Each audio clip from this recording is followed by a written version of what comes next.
మంత్రుల మధ్య విభేదాలున్నట్టు ప్రచారం జరుగుతోందన్నారు మంత్రి సీతక్క. మంత్రి పొంగులేటిపై ఫిర్యాదు చేసినట్టు బయట ప్రచారం జరుగుతోందని చెప్పారు. మంత్రుల వ్యవహారంపై మనతో మాట్లాడడానికి సీతక్క ఉన్నారు. ఇక చెప్పండి, ఏంటి పీసీసీ ఏమో మీ మీద ఫిర్యాదు చేశారని చెప్తారు?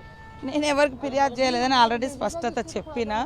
సూర్యకక్కైనా నేనైనా పొంగులేటైనా మా అందరి లక్ష్యం మా సమ్మక్క సారలమ్మకు మంచి గుడి కట్టి సీఎం గారు ఆశించిన విధంగా పనిచేసి పెట్టాలనేదే మా ఆలోచన.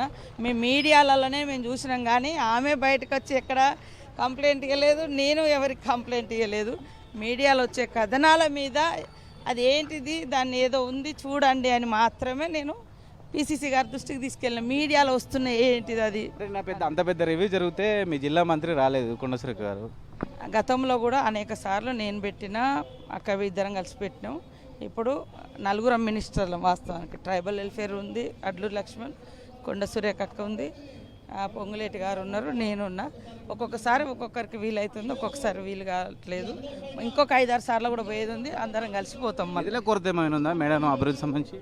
ముఖ్యమంత్రి గారు ఎన్ని కోట్లైనా ఇవ్వడానికి సిద్ధంగా ఉన్నారు. ఏం కొరత ఉండదు, నిధుల కొరత. ఇది మంత్రి సీతక్క చెప్తా ఉన్నారు. ముఖ్యంగా కొండా సురేఖ వ్యవహారంలో కొంత కన్ఫ్యూజన్ అనేది ఏం కనిపించట్లేదు, అయితే కొంత సమాచారం లోపం ఉన్నట్టుగా మంత్రి సీతక్క చెప్తా ఉన్నారు. ముత్యంతో రాకేష్, సాక్షి న్యూస్, హైదరాబాద్.